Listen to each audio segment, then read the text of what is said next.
La bonté, la miséricorde et la charité de notre Seigneur sont des aspects essentiels de sa nature bienveillante et aimante.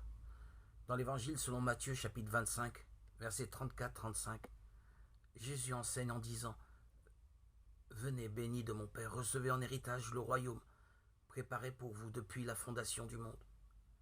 Car j'ai eu faim et vous m'avez donné à manger. » Ce verset nous révèle la profonde compassion de notre Seigneur envers les nécessiteux et nous invite à suivre son exemple en manifestant cette bonté et cette charité dans nos propres vies. À travers ces paroles, Jésus nous montre que lorsque nous venons en aide aux personnes affamées et assoiffées, nous répondons à son appel et nous sommes bénis pour cela.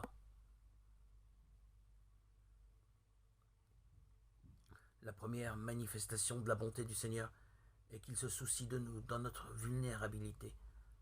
Lorsqu'il dit « j'ai eu faim », il affirme qu'il a expérimenté la faim et la soif auxquelles nous sommes exposés en tant qu'êtres humains. Cela montre sa compréhension profonde de nos besoins et sa proximité avec nous. Ensuite, nous voyons que la bonté du Seigneur se manifeste à travers l'encouragement à nourrir les affamés. En nous appelant à donner à manger à ceux qui ont faim, il nous pousse à prendre soin des autres et à répondre à leurs besoins les plus fondamentaux. Cela peut se faire par des dons de nourriture, des actions de bénévolat, dans des soupes populaires ou en soutenant des organisations caritatives qui travaillent à éliminer la faim dans le monde. La bonté de notre Seigneur se révèle également dans sa promesse d'hériter du royaume. En nous incitant à nourrir les affamés, Jésus nous montre que ces actes de charité ont une récompense éternelle.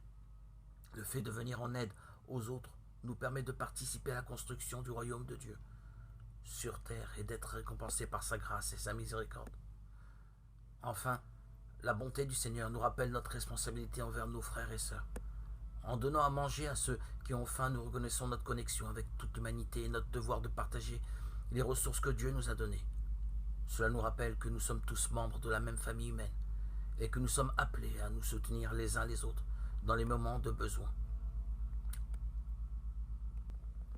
La bonté, la miséricorde et la charité de notre Seigneur nous exhortent à venir en aide aux personnes affamées et assoiffées.